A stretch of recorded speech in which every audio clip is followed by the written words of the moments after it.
When I first started YouTube, I thought that everybody was a liar. I thought every church was fake.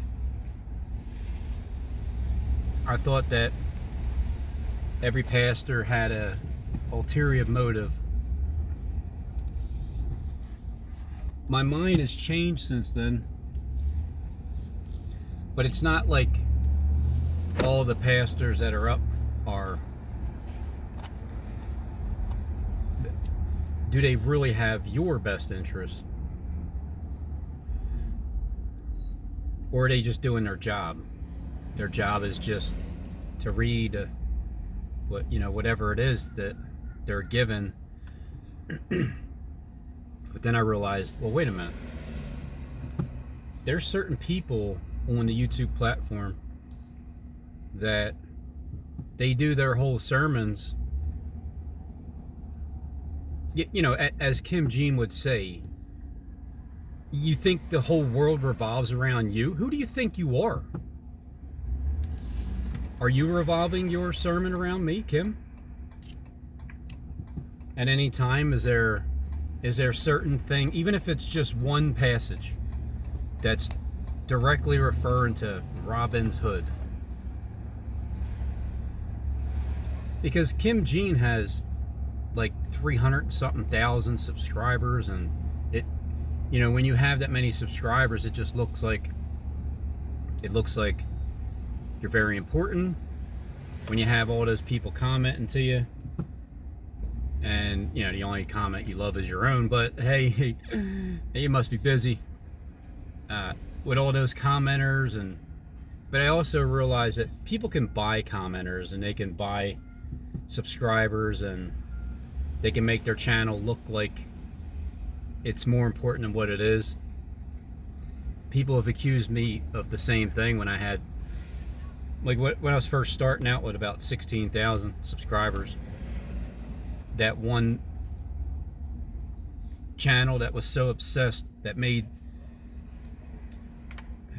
I forget how many clay figures it made, but it was in the thousands. The clay figures were in the thousands that were made about Robin's Hood and chopping the bird. It could have been John Wise. I'm sure somebody in that family of the Laodiceans, I believe. But I don't truly know. I'm an accuser, is what I do. I accuse you. 75% of the time I'm right.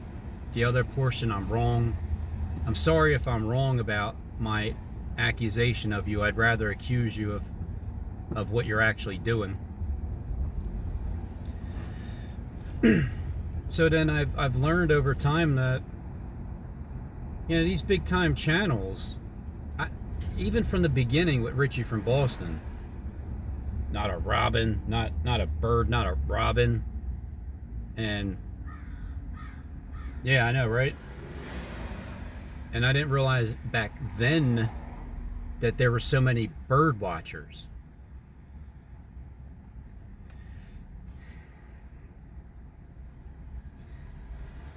So there's channels today that the churches, they are talking directly to myself. How ridiculous does that sound? Well, it sounds ridiculous, but when you know it's true, you have to just say it. So because I know it's true, I'll say it, no matter what it sounds like.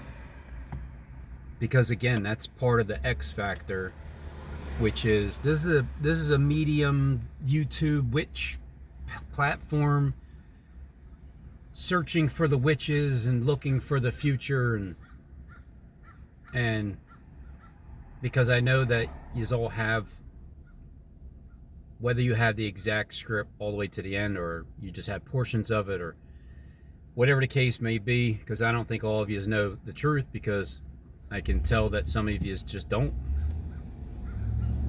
But then some of you are also still acting because you've been given power to act for 42 months.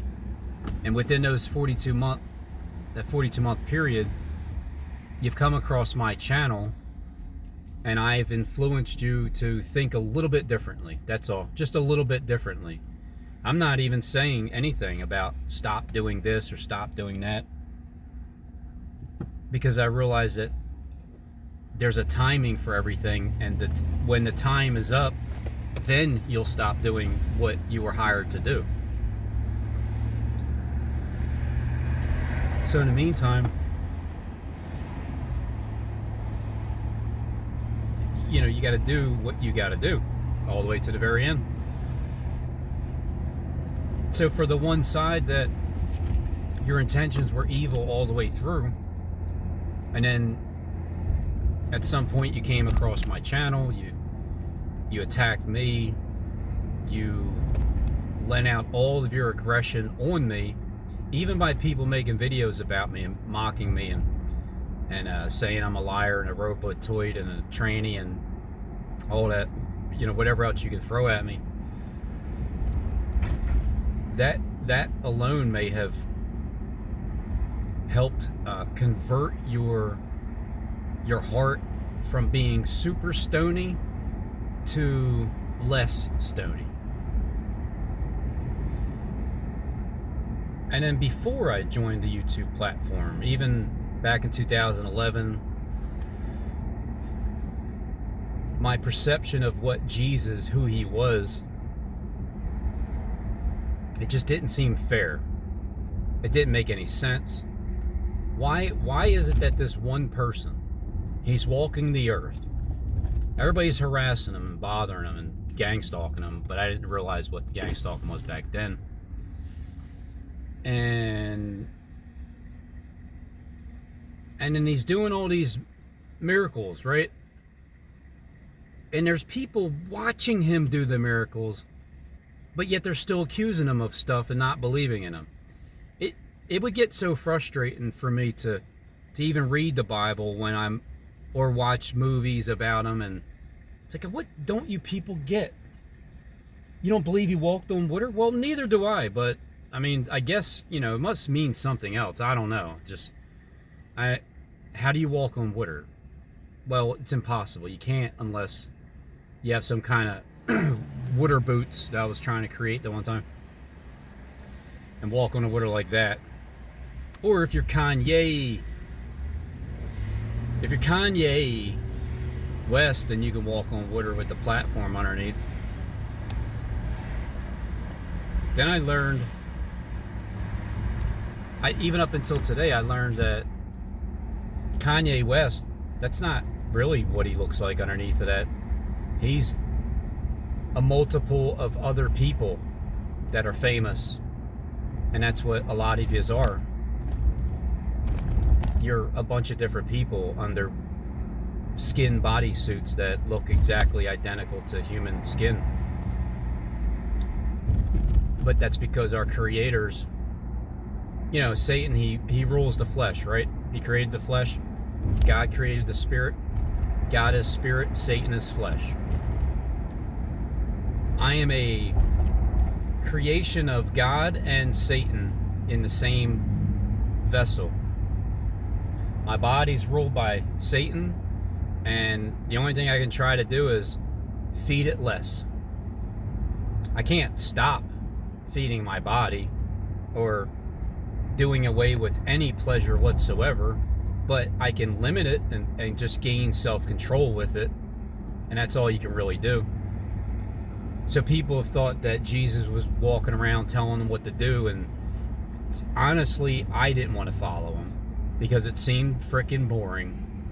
Why would I want to drop everything that I have, which is nothing anyway, but still, why would I leave my family to go follow you? Well, because he was talking to a different group of people. Don't love your mother or your father or your daughter or son or anyone that's possessed by the devil more than me, because you need to follow my ways. If you don't, then you're not going to. But, well, let me rephrase that. You ought to follow my ways. You ought to. You don't have to. As a matter of fact, you can just die in your sin. You can do whatever you want for the rest of your life, die in your sin, and then come back and do it all over again.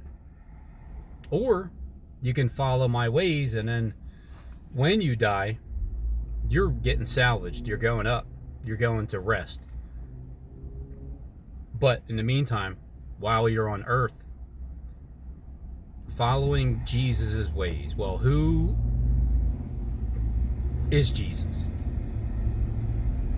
And why would you follow him and his ways?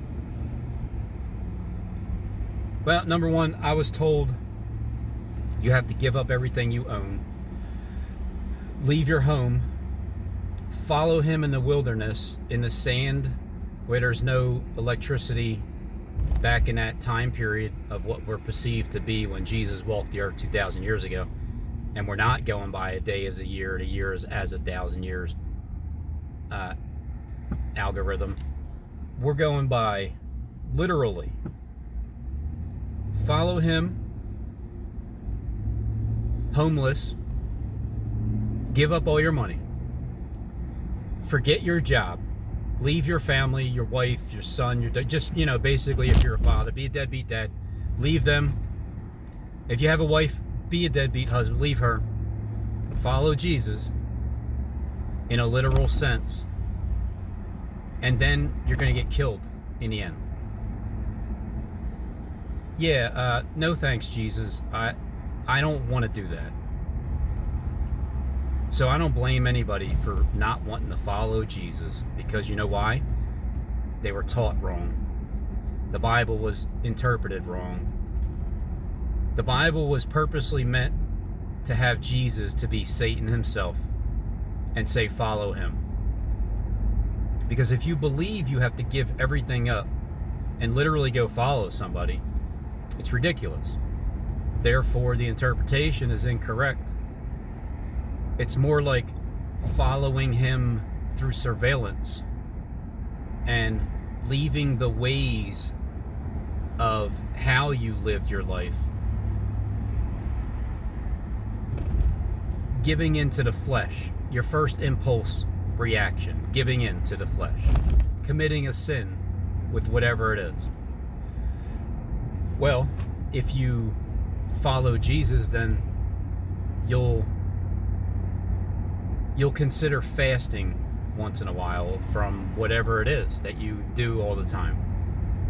Even if it's from a meal, even if it's from a day of not eating, or even a week or so. And learning that self-control,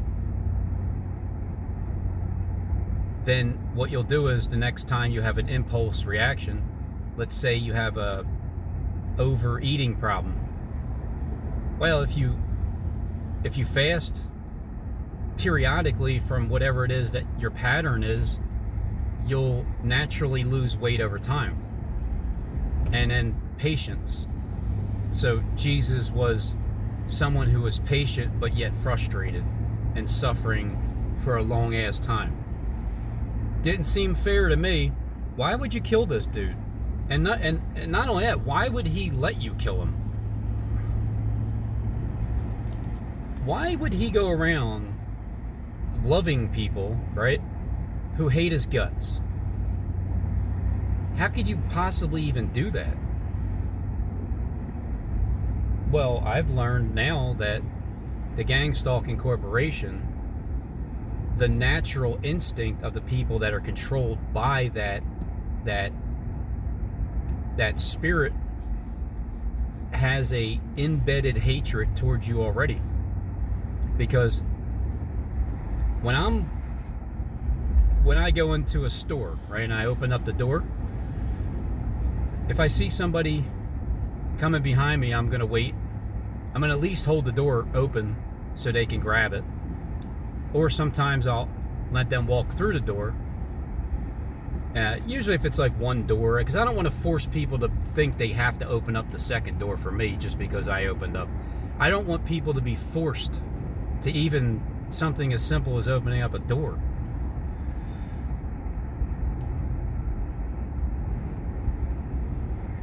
But Satan will want you to be forced to do things. You do as he says, or else. Now, I do that because of the kindness of my heart. But if I was to see somebody like the Gang Stalk Corporation has done to me, they know I'm right behind them. They see me. Like at work the one time, I said this story, I'm walking towards the door. The gang stalking electrician slams the door in my face. I open up the door. I'm like, thanks a lot. He's like, oh, I'm sorry. No, you didn't. No, you're not. You did it on purpose. And then he just had a stupid look on his face with a smile and kept walking. Because what else you going to say? You did it on purpose because you have a natural anger in your heart towards me. Why is that? Because I'm a target. So there's a natural instinct to hate in your heart. You don't even know what the hell you're doing. You don't even know. You don't even have it. You don't even know that you hate me so much. That's what I'm trying to say. So time goes by. I learn more and more day after day of hopping on the YouTube platform. And the perception of Jesus, within about a year, I started to realize, wait a minute, Jesus didn't really die. He didn't really, this is all spirit. This book is spirit. The war is a spiritual warfare right now. There's a war between fear and no fear. And if anybody out there wants to take on the role of Jesus, if you think for a second that you might be the incarnate of that spirit on earth right now, or at the very least you're following his ways, you're all going to die. So that's supposed to put fear in your heart. But you know what? When you know the truth and you realize, well, number one, that's not going to happen anyway. But number two, if it does, and I am going to die, I am leaving this flesh and going straight to heaven. You mean I get to die soon? Then bring it on. Bring it on. I'm ready right now, the year 2023, to die and get out of this flesh and go home. Because I can't kill myself. I won't get to heaven that way. You guys will just bring me back to life and leave and put me back here again. And then, I mean, not me, but the people that have killed themselves and the way that technology is.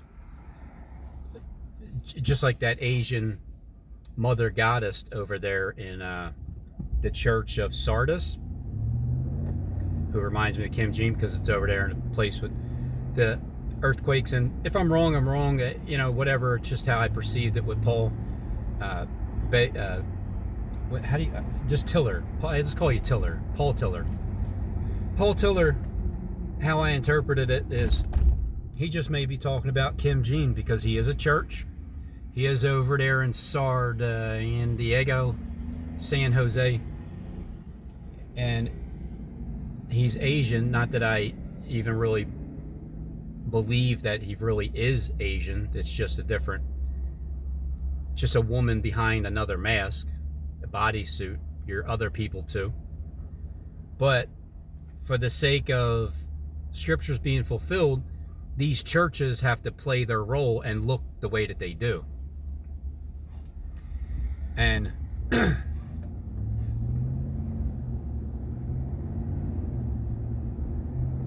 so you're fulfilling your roles.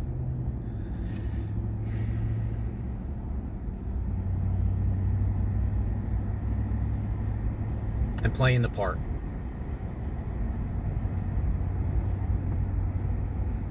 And then what God told me to do was, he said, just the spirit that talks to me, said, stop caring about what you perceive other people to think about you and what you say.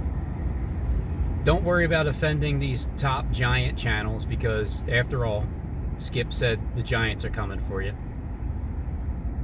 Maybe a year or so back. Get ready for the Giants, Robin, because the first time you were just being crucified by the little Satans. Now it's top tier. Now you're talking to the big boys.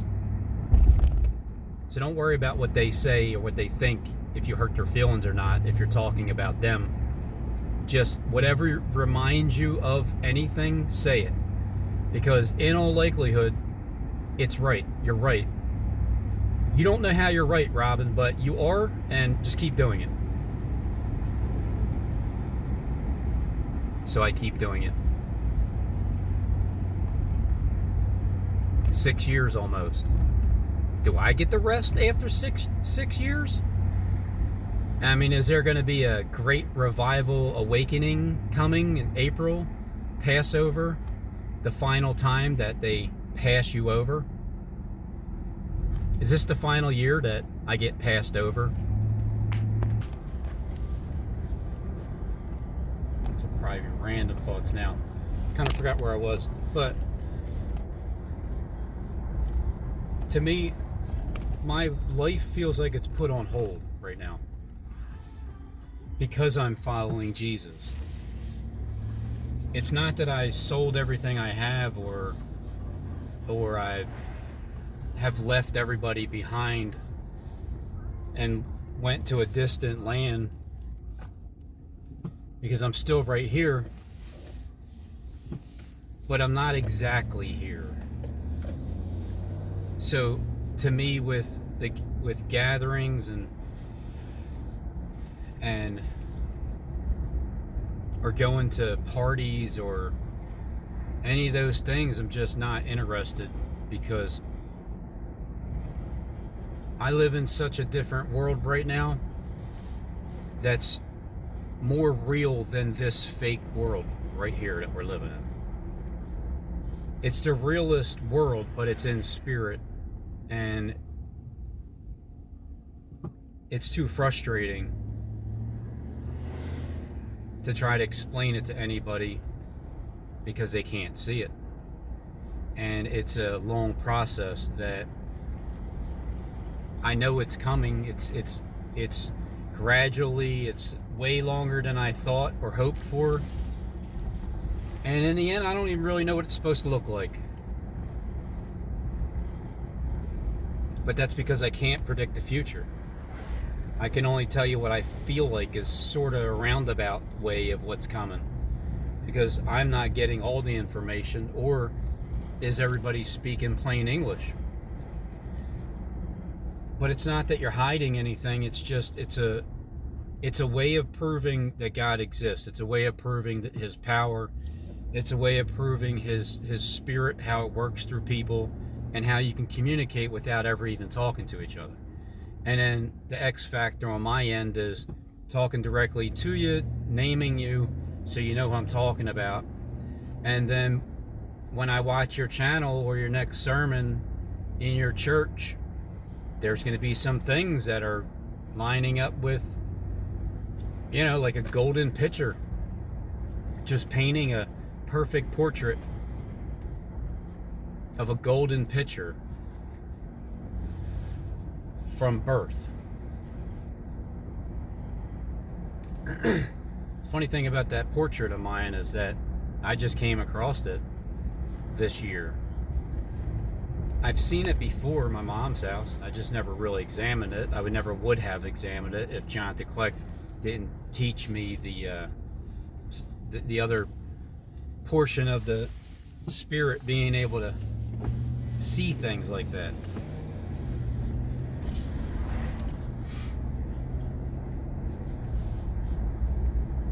I look at things way differently, and I've basically checked out. So, have I proven that I love my wife or my son or my mother or my father or anybody more than God? Anybody on YouTube, have I proven that I love you more than God? And I'm saying I love God, and nobody can see who God is. So therefore it seems like I love nobody, because I am like the son of nobody. I'm a son of none, and nobody. But my name's Robin Henry Tees. The characters in the Bible, they've already been in play. I always felt like I was just somebody walking by, telling a story as to what I see about the people that are already in play. And then somewhere along the lines, I fit in with that design when I thought my life was nothing, meant nothing. There was no purpose. And if I didn't hop on the YouTube platform 6 years ago, I probably would have been right. My life has no purpose. But things are changing. They change behind the scenes. They change in spirit, and I can't prove it. So therefore, I don't have much to talk to anybody about in common. In real life, nobody really in common. The closest that I can talk to things about with my wife is, she's been going through she's dealing with what it is that I'm going through. And it's not easy for her to deal with it, but it's not easy for me to deal with what I'm going through either. But I can promise you in the end, there's a great reward. I just don't know how it's going to happen.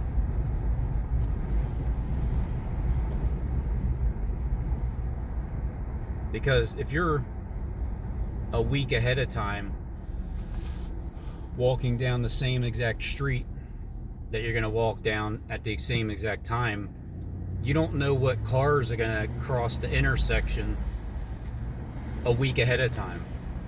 You know you're going to go there in a week, but you don't know who or what you're going to see at the same exact spot. So you can't tell.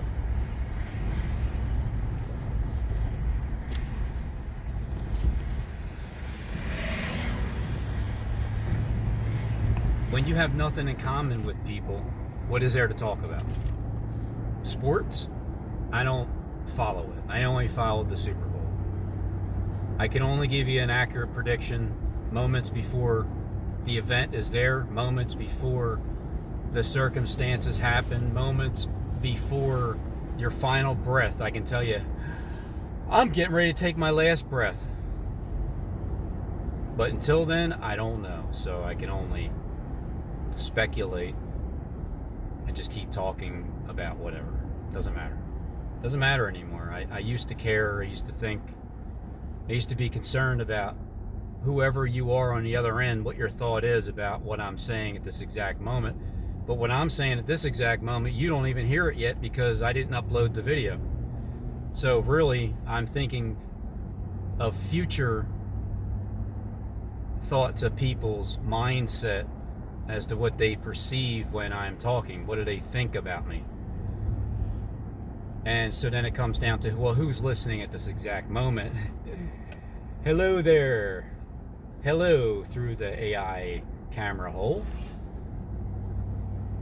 I'm really talking to you. You get first dibs on my uploads. You see it live.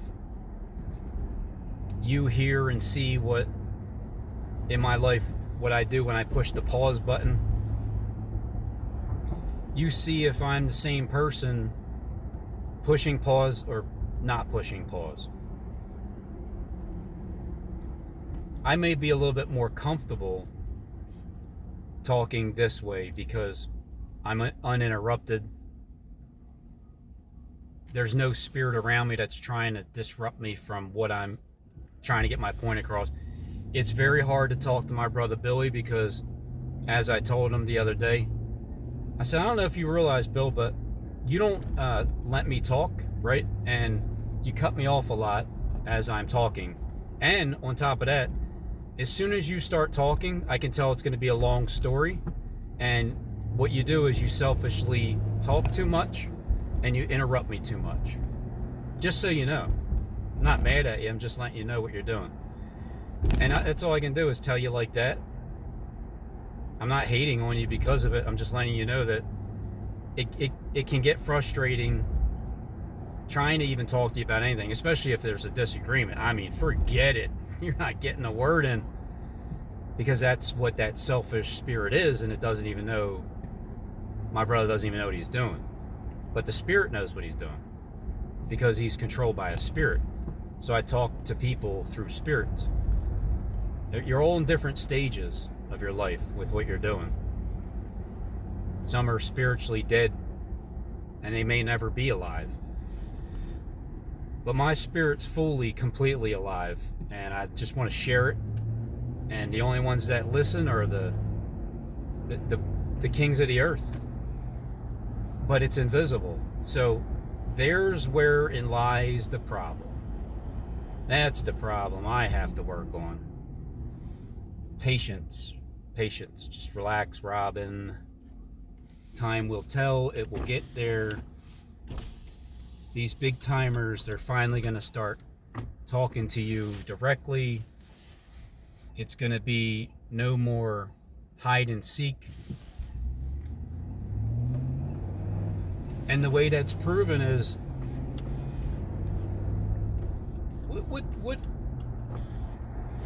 what does your life consist of? Like, what makes you successful in life? What's the main thing for people that, for those of you who are successful right now? What does that mean? How are you successful? What sets you apart from everybody else on the planet? All of the regular people that work for a living, and you are successful. What does that mean? I'll tell you what it means to me. Being successful in my life, I'm not successful. Completely. I'm not successful in a sense where my spirit world matches my physical world.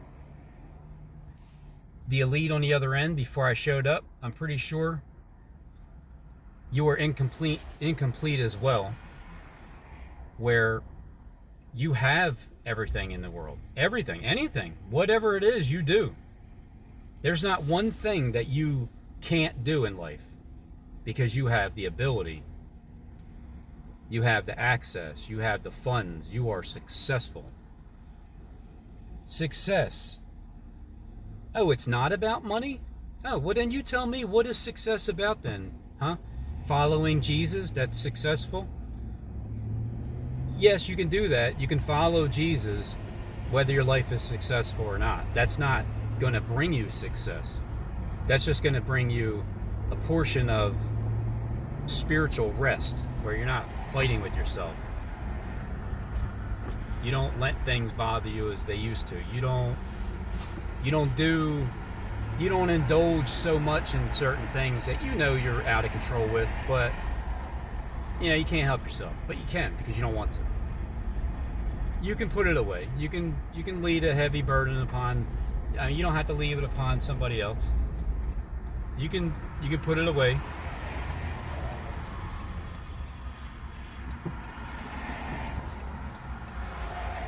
You can do without.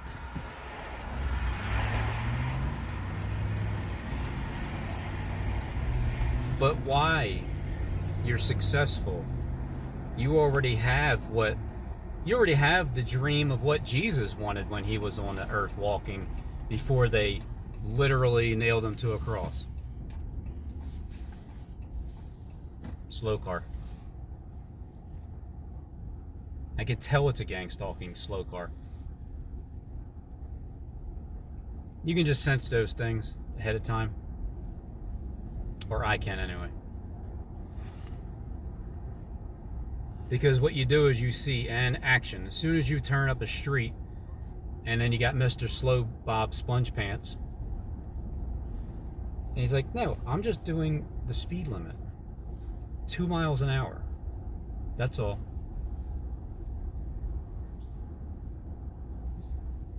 Success. What would be the success of somebody stalling you? Would that be the stall king? Does that bring a fulfillment of mission accomplished?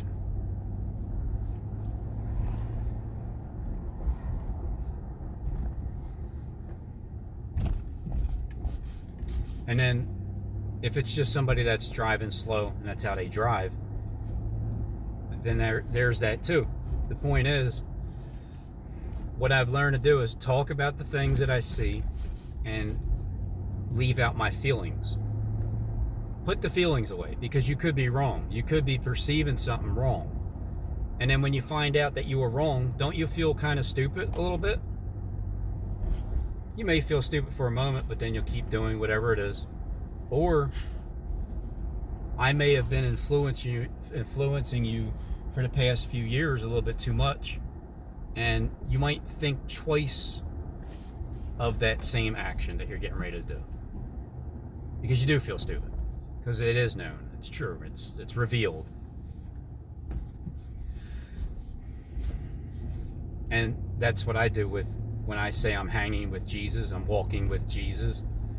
I didn't give everything up physically, although I do feel homeless. I do feel alone, because my mind is in a world in the future that others can't see because they're stuck in the past, or they're just going with life the way it is now and they don't think too far ahead. I live in a different world. It's not really this one, but I'm not ever leaving this planet until I die, as far as I know. But while I'm on this planet, God told me to keep talking and influence the people, his people, that he has them in charge for a reason. So just keep doing what you're doing. The amount of times that if I didn't watch a certain church and get some information out of them and sit behind a computer and push record for free, the amount of times if I didn't do that, I wouldn't have the revelation that I have.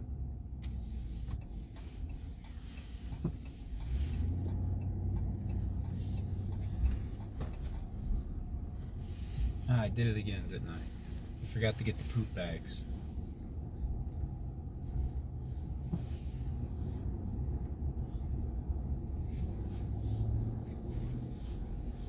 So this is all free. I don't have to do any of it. None of it. Nothing. Nothing at all. But how do I expect anything to change if I see what's going on in the world? I see that you can influence people. You can at least have them communicate back and forth. That's a start. Greg Laurie. He's in a movie right now that's, I don't know, is it like the most popular movie on earth right now? The Jesus Revolution? And he's playing, I guess, the kid or something. That's not the point. Point is, he's in charge of it, so, and it's like the most famous movie on earth. I wonder if I wonder if he's been listening to me. I wonder if he's said a few things here and there that I've said in my videos. Because wouldn't that be cool if he was like the pharaoh of the earth over here right now in America?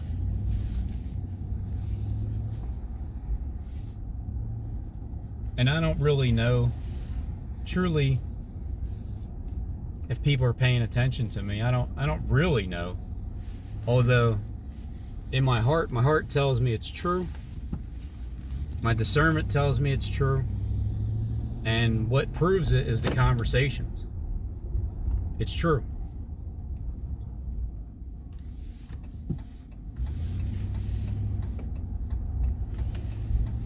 So then I just keep doing things that are invisible. I keep doing things that there's no reward for it right now. I keep doing things that nobody comprehends in the flesh on earth. Nobody comprehends it because nobody can see it.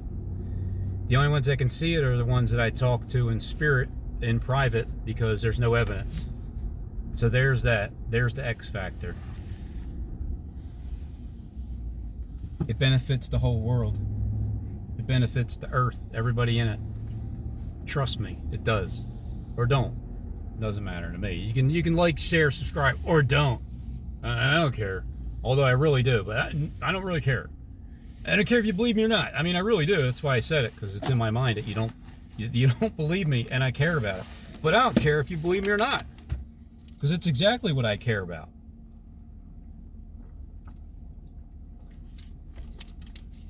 I think it's like a funny way of Satan admitting the truth.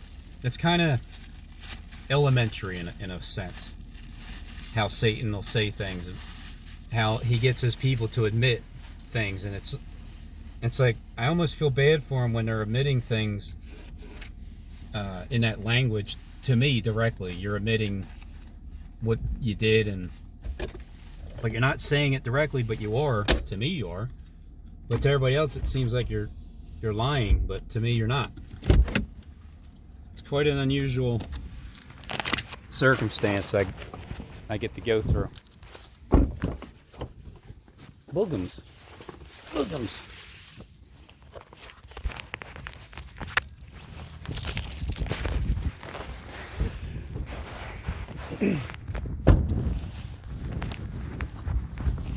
I like to take them where I can let them walk without the leash, because it's not like walking a dog.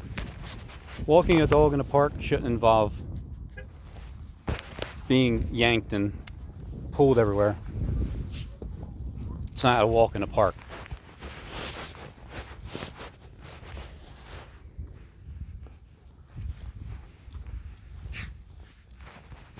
So to my family members, anybody that's watching, if you think I checked out, well, I did. But it's not permanent. And that's the thing that nobody will understand until that day happens, and it's proven that I had to check out. God told me not to love you more than him. And loving him more than you means doing things that are in secret, which I don't prefer for it to be. If prefer it to be in public. But right now, things are unknown, uncomprehended. Seems like I'm wasting my time. But what I'm doing is I'm putting life on hold until I'm done.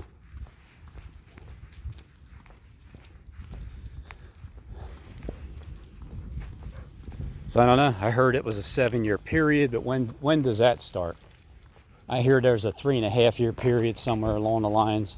What's involved with that? Who did I come across on the YouTube platform? Who is Jonathan Kleck really?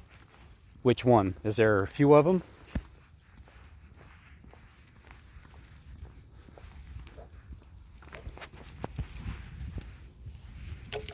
Come on, go, dummy.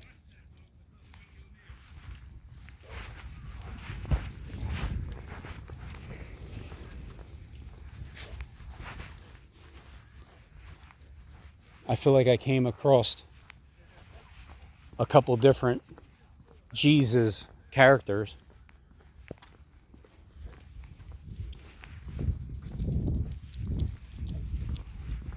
Come here. Oh, stop. Wait. There, now I can be a free dog. Here's my ministry. You see this? This is what they've been doing to you. There you are. Here's the pastor. I'm the pastor of the world, the typical pastor. Here's the leash.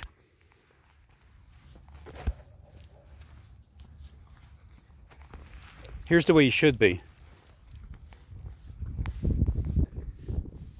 You want to go from left to right? Go ahead. Just don't cross the boundary. Don't go over there. That's all. When you're at church, you better not do this. You better not do that. If you do this or you do that, you're going to get this times that. I don't like leashes. I want you to roam freely. I want you to swim in the grass.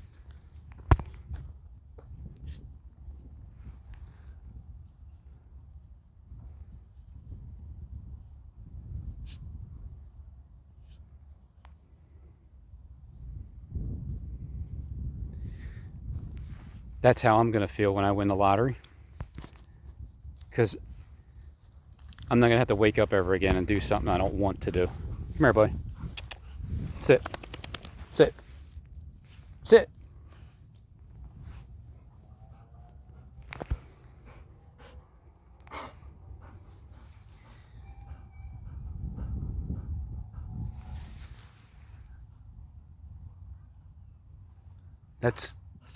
It's glory.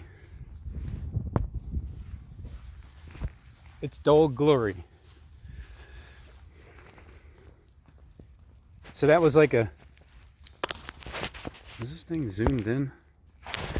That was like a success session. Rolling around in the grass, being happy. You don't ever have a job ever again. Like, ask Barack Obama. It's not the easiest job working at Baskin Robbins. It's not the easiest. I mean, it's not the baddest job, but it's a job. Nevertheless, you have to do work, but it's rewarding work.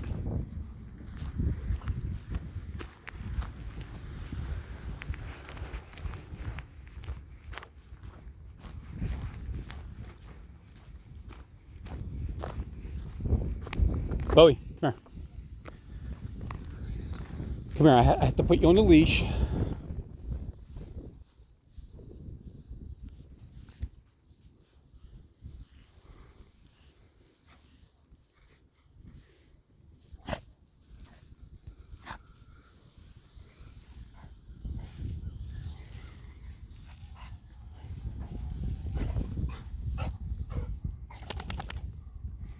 Here.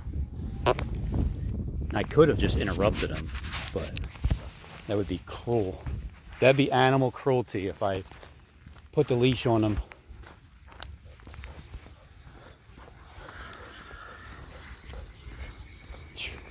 Thing's like a little rocket ship.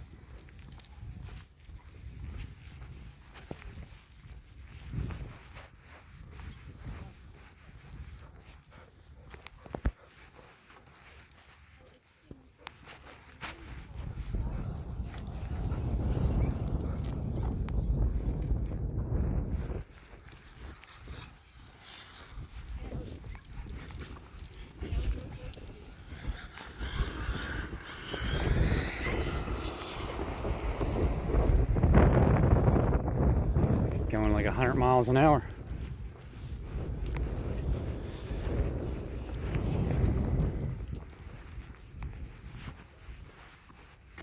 Basically, it's just about freedom. Freedom to speak.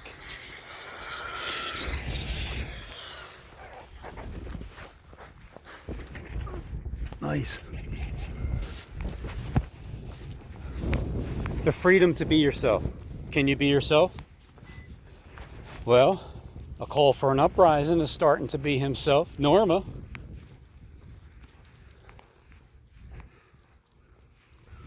But this was designed anyway for it to be like this. As soon as the angel of the bottomless pit takes over, you'll start seeing things like call for an uprising coming out of the closet. You'll see things like Kim Jean talking about coming out of the closet. Because what happens when you come out of the closet? You're not hiding your skeletons in the closet anymore.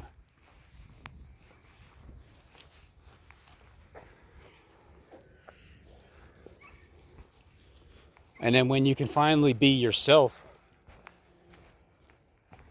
and you don't feel like you're being judged, you get to live your actual life the way that you want to live it.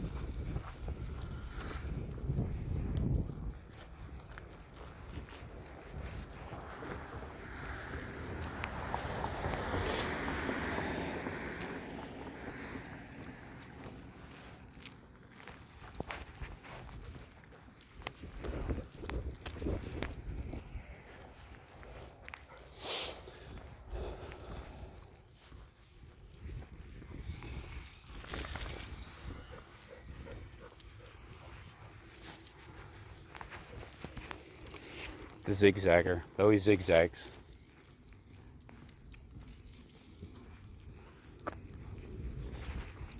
It's Sunday. What is it, like 3:30 p.m.? This is the park. Sky opening and closing. 500,000 views in 2017. With no social media experience in my life. Just I had an idea.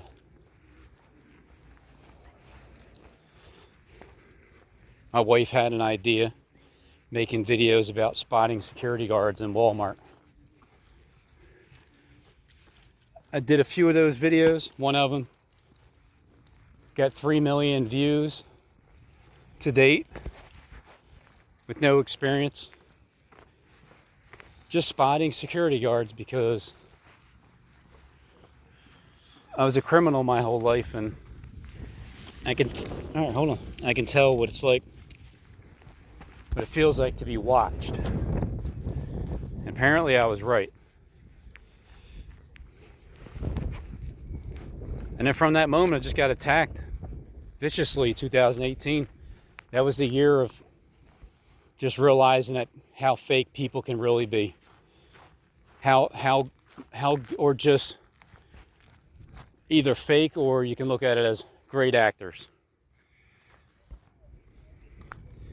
I call it fake because I didn't know you were acting. I thought, you were my friend, but yeah, I was wrong. You were acting.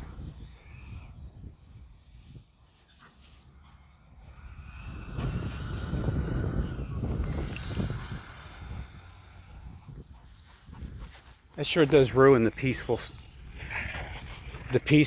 walk in the park feeling. Even for Bowie, because it's distracting them.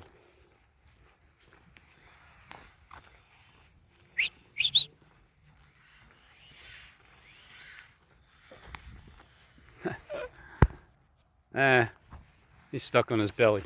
On his back. And the guy's like a mile away.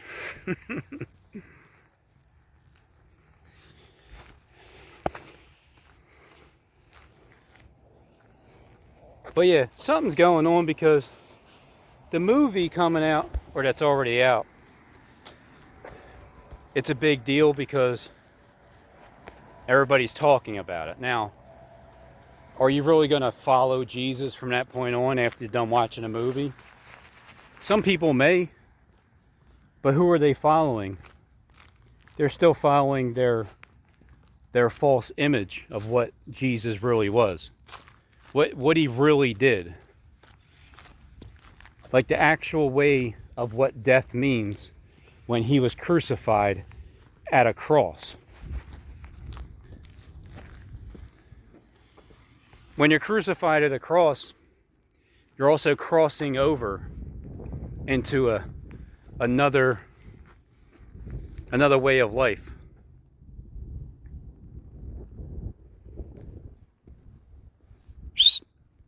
Bowie, come on.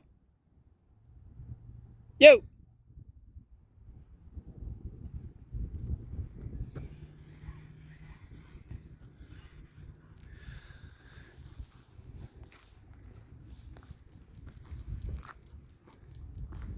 Because when I was growing up, again, I just didn't understand why God would allow his son to be brutally murdered when he's sticking up for him. It kind of seems hypocritical. Like, I'm going to stick up for you, God, right? Father, but you're going to let them beat the piss out of me and crucify me to death? Well, that's okay, son, because it's only going to hurt for a little bit. Bowie, wait. You're only going to get brutally murdered, and but as soon as you're done, you're with me. Can't that happen a different way? Is there another route?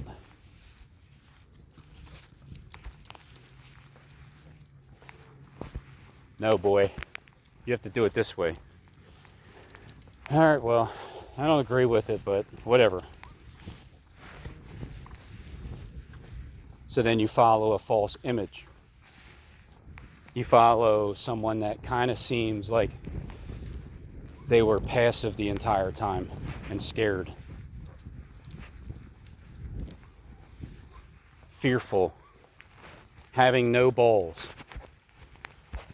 just kind of turning the other cheek, getting slapped around, and then not really doing anything besides submitting to being nailed to a cross.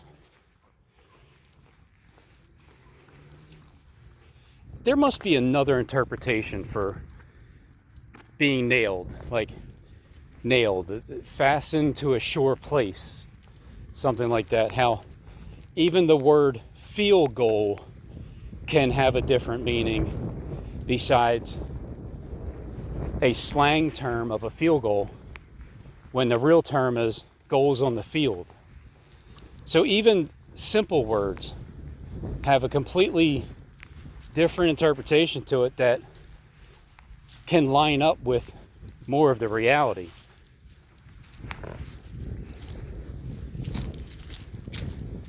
So who am I following?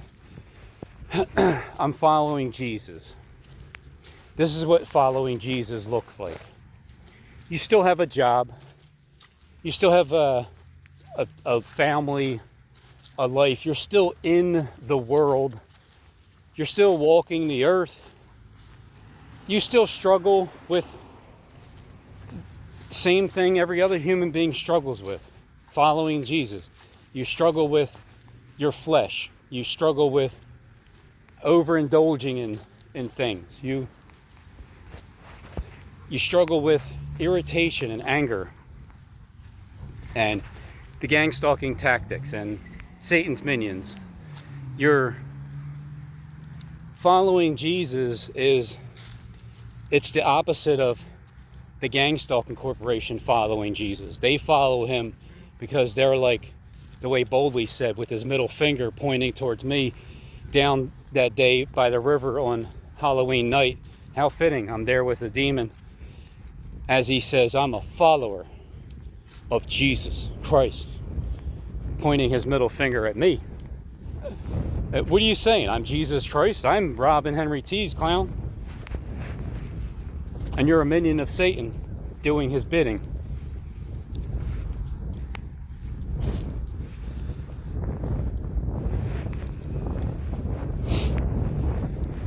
So then I keep following Jesus. Where am I going? I don't know. It's just, where's he at? Just, he's up ahead. I'm just following him. He's up there. Yeah, he's invisible, but he's over there somewhere.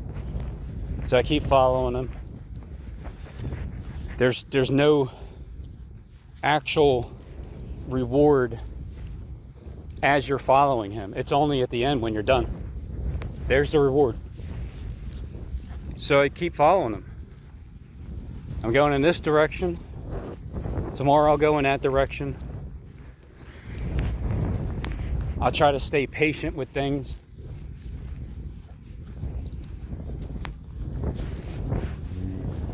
I try to just keep having faith that at some point I'll be successful.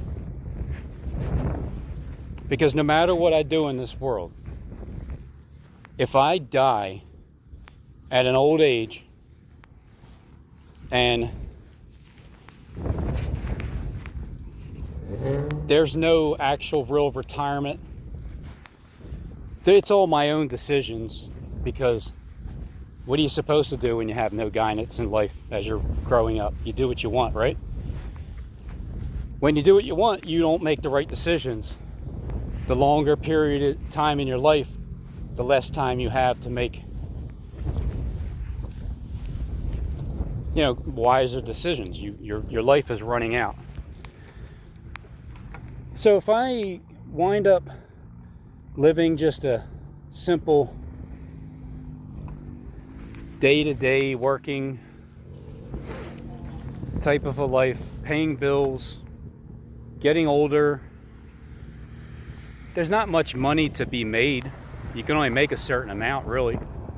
The cost of living's so high, it's sickening. So I'm just thankful that my landlord didn't charge me an extra $1,000 because she can where we live. It's just we've been there for 12 years. So she kept the rent down for us. But it goes for $1,000 more. So that's helpful. That's more like God looking out, because when you're a decent human being to your landlord and you fix things around the house and you're fair with the prices that you give when you remodel stuff, well, yeah, you gain favor, and then they in return keep the rent down.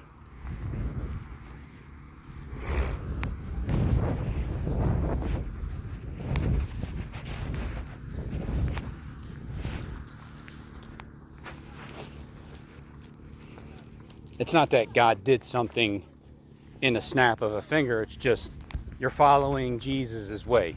What is Jesus' way? Well, whatever, if you're doing a job, be fair about it.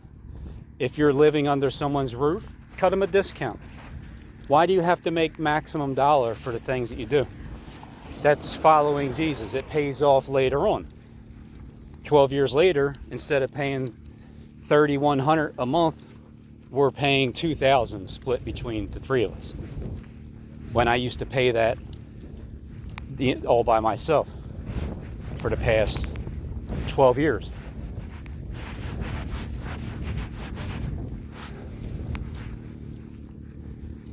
It's such a long process that only people that lived a lot longer than me can orchestrate this, and that's what Satan has done. He's been able to orchestrate these events generation after generation with like a 150-year plan. So people are going to die in between. And that's the whole point. I'm pretty sure this is the year 2023 of some type of revelation, some type of, maybe it's a pre-gift of what's to come in the next year or so.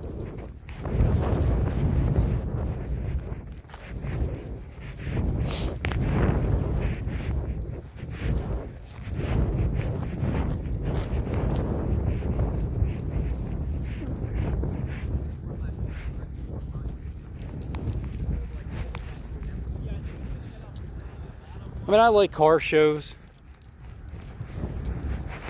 I can go there with people because, well, we all have something in common. We enjoy fine machinery. But Satan will tell you, no, you can't enjoy that. You cannot. Unless you do as I want you to do. Then you can enjoy it all you want. But in the meantime, you can't even enjoy looking at the car, Robin, because it's a sin. Just ask Stephen James and Sean. He'll tell you. You want to make friendship with the world. Yes, that's why I'm here. You're exactly right. Hold on, Bowie. Wait. Bowie. Stop.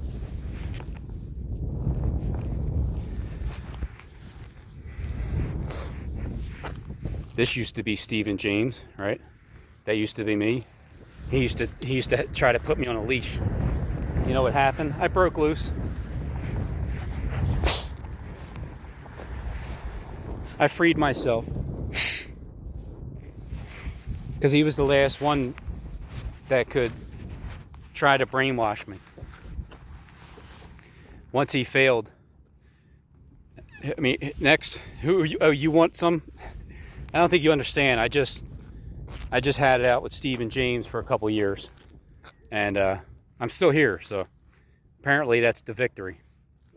So who's next? The Giants? Bring it on, Kim. What you got? Let's see what you got. Because it's all about a spirit. Can you hear what I'm telling you, Robin? Can you hear it? Yeah, I hear it. They tell you you can't worship two gods. You can't worship money and God or whatever. Well, what I'm telling you is, yeah, you can. As you're worshiping Satan in your closet, that's what you do in your closet. When you open a door and step out of the closet, you can go ahead, go worship God. He's there. He's not going to turn you away, is he? Who's telling you not to go to him? The one in the closet? Is it the God in the closet that's telling you, no, don't open the door. Don't open the door. You're gonna die. Because he doesn't want you to leave him. He wants you, here's what Satan wants you, the God of the closet. Therefore, it should be my title, the God of the closet. The God in the closet says, when you're done worshiping me in the closet, I don't want you to leave. I don't even want you to open the door to even attempt to go talk to God, because you know what? He's so ashamed. He's so disgusted with you, and I'm so thrilled to death. But he's so sickened to death with you. But the reality is, it's really sick of me. But he doesn't even want to hear from you. So don't even try it. I don't even care if it's a minute a day. If you try to worship God for 1 minute a day, you're going to be worshiping me one less minute in that day. Oh, crap. Bowie, I'm watching you take a poop. Does that affect you in any way? You don't really care, do you? Poopers?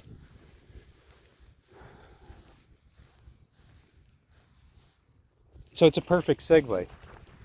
Here is the God in the closet. The God in the closet stinks. The God in the closet, it's like a pile of shit. It's not going to do anything for you. He doesn't care about you. He just doesn't want you to leave the closet. He wants you to stay in darkness. You know why?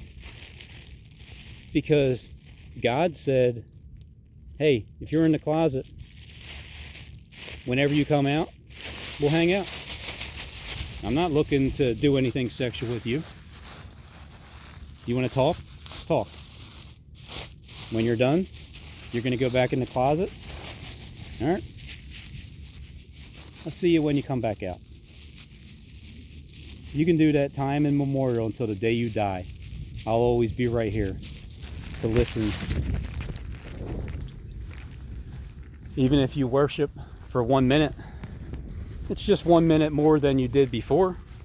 1 minute could turn into 2, could turn into 3, 4, 5, an hour. Who knows? Who knows? But the point is, you have free will to do it or not. God will always be there because you are under the perception that God is something different. When the reality is, you've been worshiping this God the whole time. He's deceived you.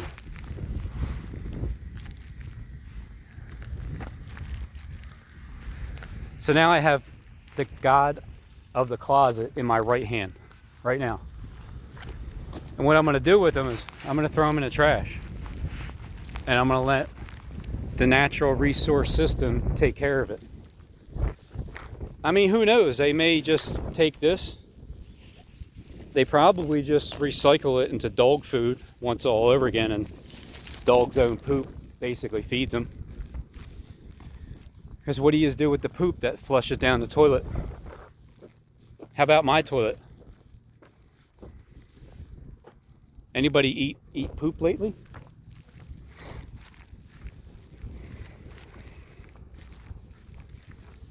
I'm sure I have. I'm sure I've eaten human. I'm sure it's just recycled. Yo, wrong way. I'm sure it's just recycled whatever, chomped up. That's why the only thing you can do is try to eat less. Food's not even that important, but we're so used to eating it. It's like it's what we think about when we're hungry. So when you start fasting from it, you learn how to do something else other than go eat. It's like living a different world in a wilderness. You're doing something different.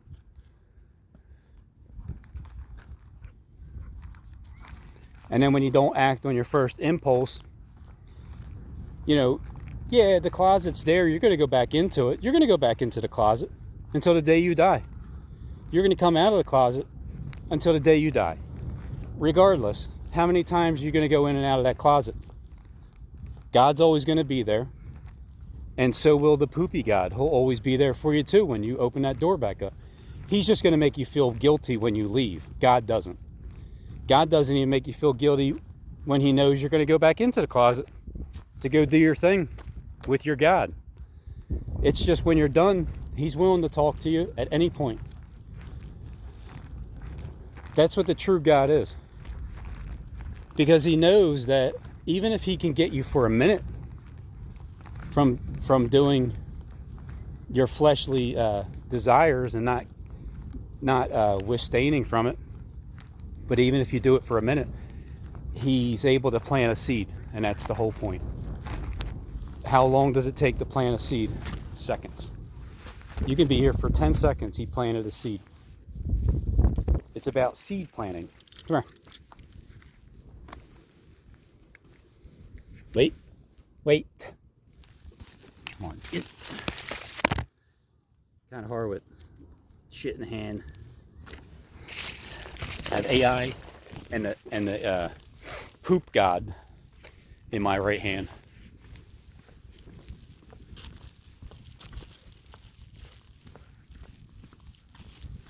So that's why I say to call for an uprising. I'm proud of you for doing what you're doing. Because who's judging you anyway?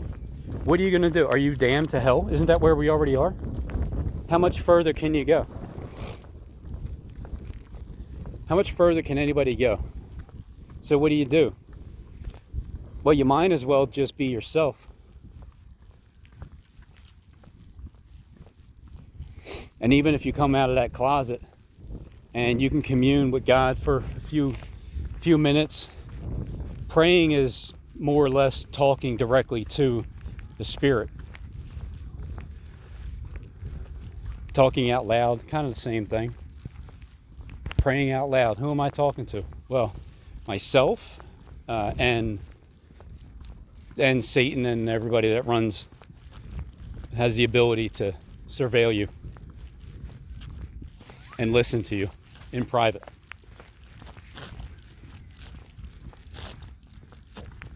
But now I'm able to connect at least faces.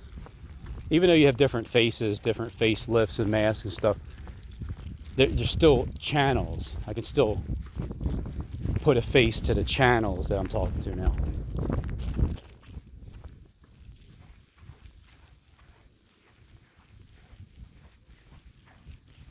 So just the fact that even there's a Jesus movie in America is a good sign for this year.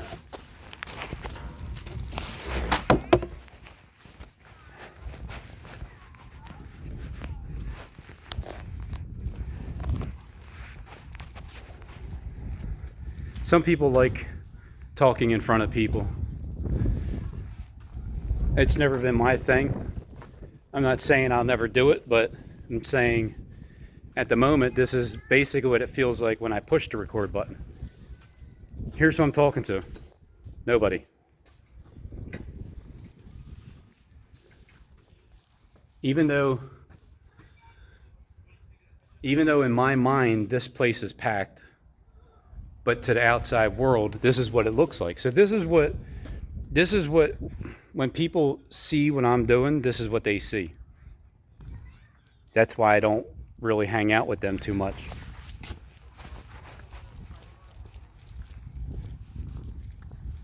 And it's not just in my mind, it's in my spirit. That's what it is. That place is jam-packed because you push the play button. You're still listening after an hour and 14 minutes. Because you know that there's times I blabble on, right? And then there's things connect as I'm blabbling. And then I'm building that tower a little bit higher just through my own babble. Because without the babble, the other things won't flow off my tongue either. So it's a way of just pushing record and babbling on.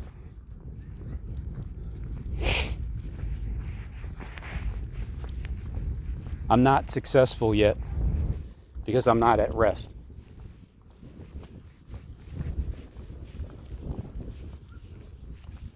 I'm doing things that are invisible to the naked eye. But everything I'm doing is revealing to those of you that run the planet. The ones that run the internet, the social media, the mainstream media, the system in the world, the stock market, the lottery. Am I going to hit the lottery? Only if it's God's will. Only if it's time for him to finally make himself manifest, to where if he truly believes in a certain person that came from nowhere, that's a nobody, and is willing to put that amount of responsibility on the shoulders, well, he would have to have been born with a tremendous amount of weight upon his shoulders. But you can only know that by taking a golden pitcher to the well and feeding and quenching the thirst of people that are thirsty. You would have to have that amount of weight on your shoulders from birth.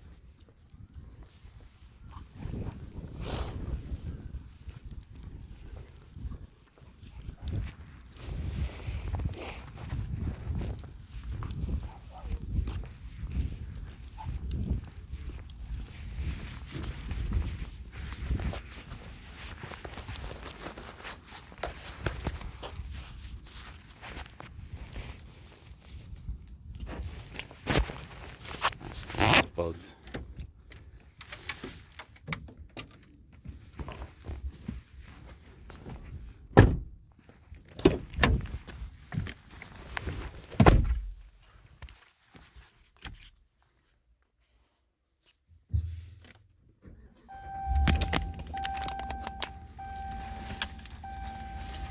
Sheep, ram, goat, separating the goats, the wheat from the tares.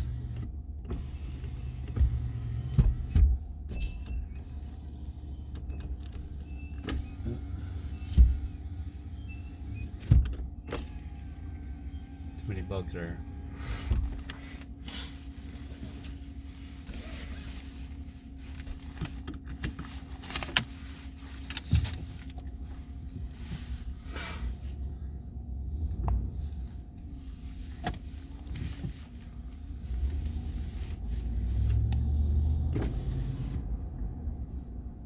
Everybody in this world wants to be successful.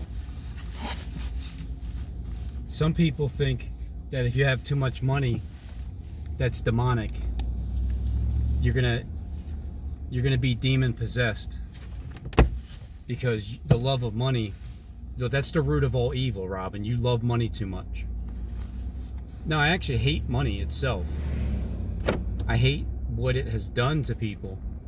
Therefore, the system itself needs to change. That way I can change the perception of what money is. Just like Jesus.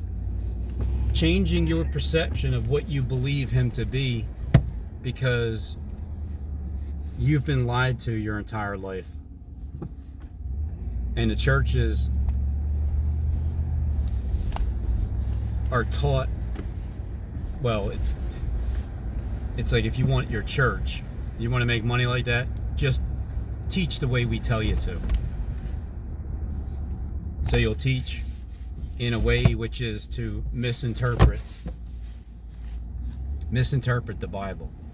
That way you can really instill more fear into anybody than love.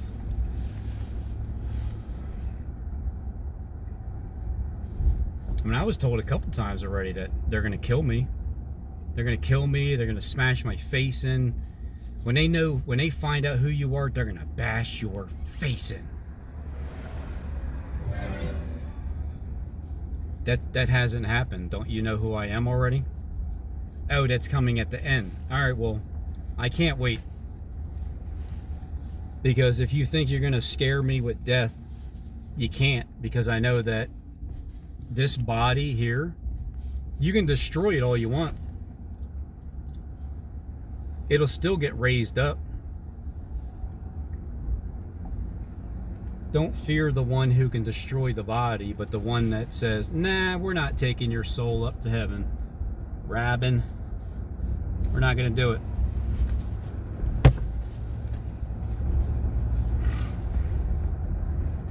It's the fear of interpreting the Bible incorrectly. It's the fear of letting people down. So then you take that fear and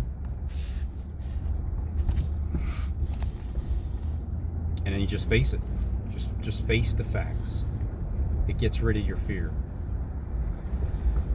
Is there a great fear that you have? Well, what you have to commit a sin in order to get rid of that fear? Just as long as it works, you repent from it. You're committing a sin, right? Even though you're in hell and you're already, this is the Walking Dead, the shadow of the valley of the shadow of death. This is where people go to die anyway.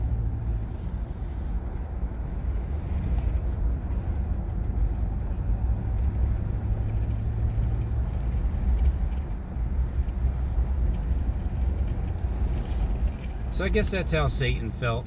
All he wanted to do was, when he goes to parties, when he goes to gatherings, he fits right in with everybody because they all have the same thing in common. You're all committing the same fleshly acts. You're enjoying yourself. There's nothing wrong with enjoying yourself. There's closet parties. There may even be a place called The Closet in Hollywood or wherever. And you go there, you worship your God. When you come out of the closet, you can go back to worshiping the true God. Oh, you can't do that, they tell you? Well, why not? You can do what you want, can't you? Can you or can you not just make a decision and say, you know what? I'm just gonna leave my bird alone today. And then, do you not decide when you go in the closet to worship your God? And then don't you decide to, you know what? I'm gonna give that homeless guy $5 today. Because normally I would spit on him. Because I have all the money in the world. And it sickens me that you don't worship me. That's why you're a bum.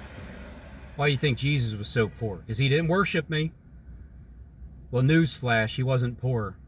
He just put life on hold and went about his business as he went into the wilderness, still taking care of his family, but just kind of checking out until after the cross, once he rises up.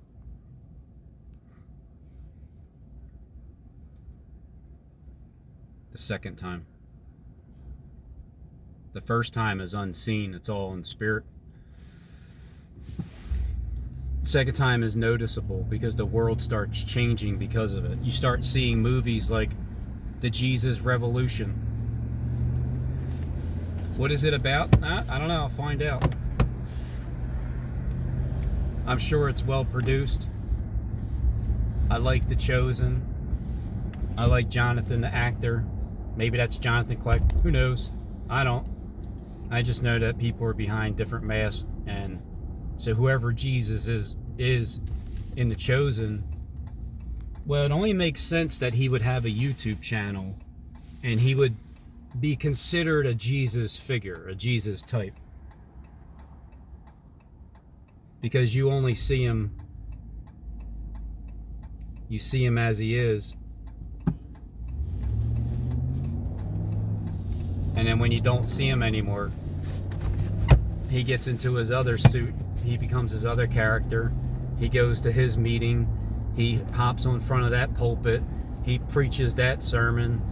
And then when he's done with that, when he leaves and goes into his car and drives away or wherever, then he drives to the news station. He hops in his Tucker Carlson suit. Then he starts spouting off the news. And then when he's done that, and he gets in his car and he goes down under the tunnel, and then he goes through that. Then he hops into his Donald Trump mask suit. Then he gets up and he does a Trump rally. And that's how I see it. You guys are so many different people, and that's what confused me, because so many people will be pointing to themselves as if they're this person, but then I've seen nobody point to themselves more being Vladimir Putin than Stephen Ben-Nun.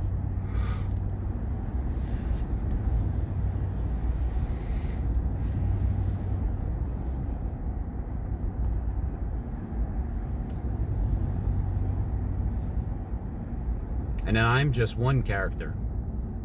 All I am is Robin Henry Tees, and I have a Robin's Hood channel because it's Robin's hood. It's a hood, it's a covering, and it's Robin's. He's the one that made it. So what he does is he covers the neighborhood with it. It's the icing on the cake. It's the top layer.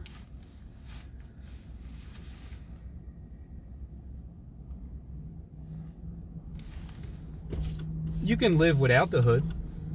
You don't need to have a Robin's hood.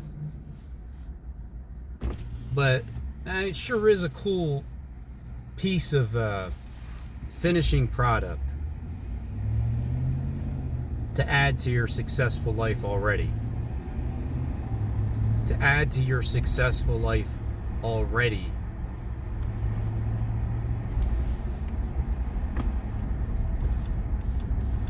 I'm successful in my ability to get my message to the ends of the earth.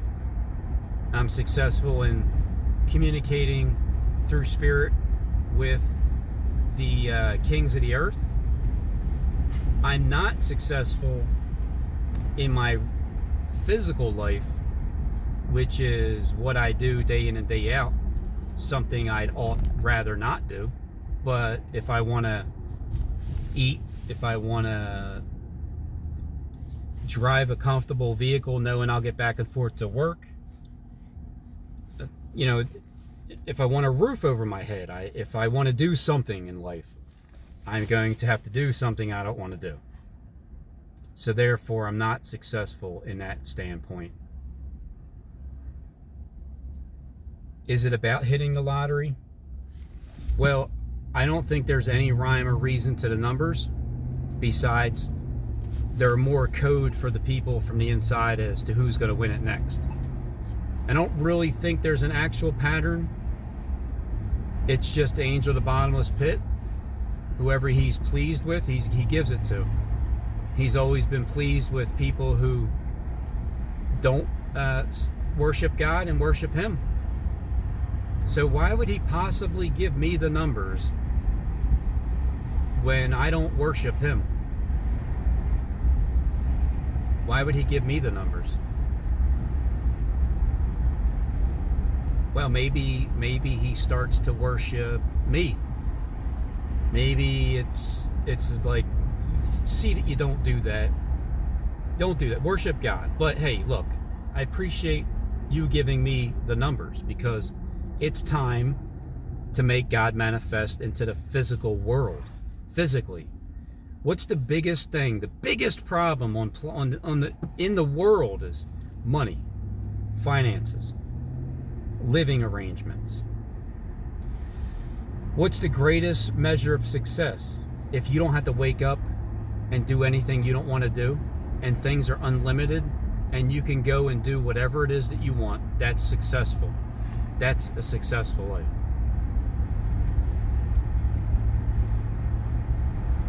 But when you have to drag yourself up out of the bed to do something that you just don't really feel like doing, well, that's welcome to the world of hell, Robin. You're a slave. Deal with it. Well, I am dealing with it. I just don't like it. And I'm not going to deal with it much longer, because I'm doing something about it. I'm doing something that's never been done before. It's invisible. It's unheard of. It's impossible. You can't possibly influence people that run the planet, because they don't even have YouTube channels, like my brother said. Yeah. Yeah, you don't understand. I've already been talking directly with Donald Trump, Barack Obama, Joe Biden, George Bush. But how do I prove that? Technically, I can't. But Donald Trump, George Bush, Barack Obama, Joe Biden, you all know it's true. Because guess what? You're listening to me right now. But you're just more than that. You're a bunch of other people too. Because you're the ones that run the planet. You were the people that have been living for quite some time.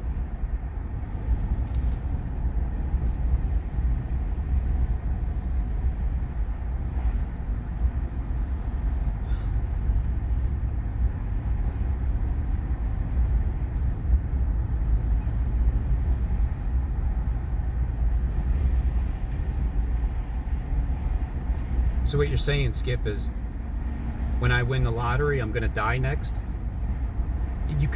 Don't tease me, all right? Please.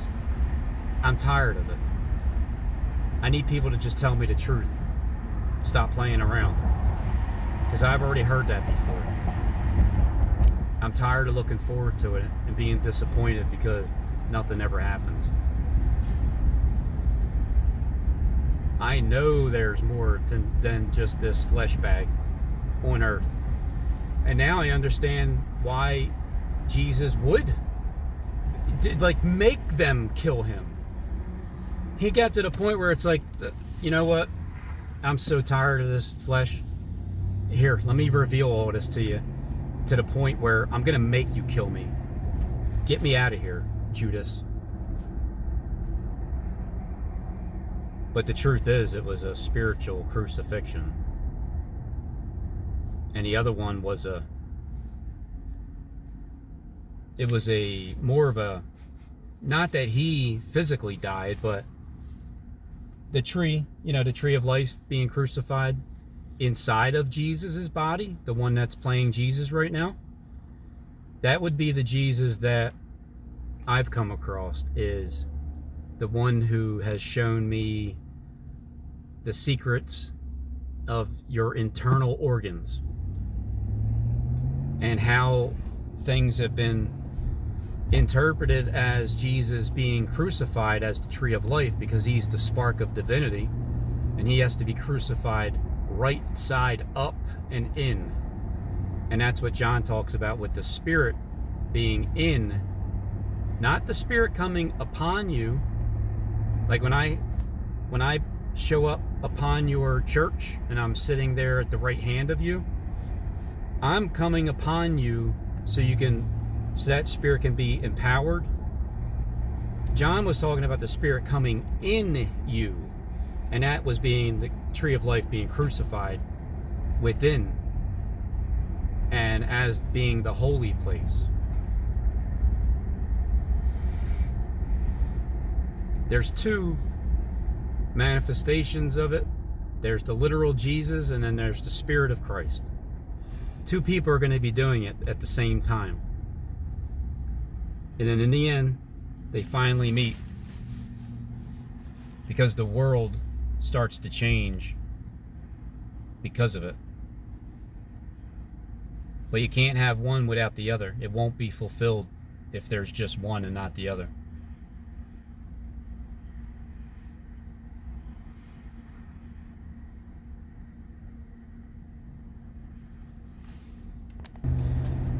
So I'm going to play the lottery. I'm going to pick my numbers, and there's no way I can actually predict the numbers. So I'm just going with, there's a possibility that the same thing might happen when I guessed the stock market that day on Jonathan Kleck's birthday. Whether Jonathan Kleck did it, or God did it, or Satan did it, or whatever, it was done. It dropped 3,000 points. It tumbled, just like my title said, on that one day. The very first day I ever guessed on the stock market. Let's fast forward at 3 years. Let's see if it's my time. If it ain't my time, it ain't like I'm going to be disappointed. It just, we're going to have to come to a new point at some point.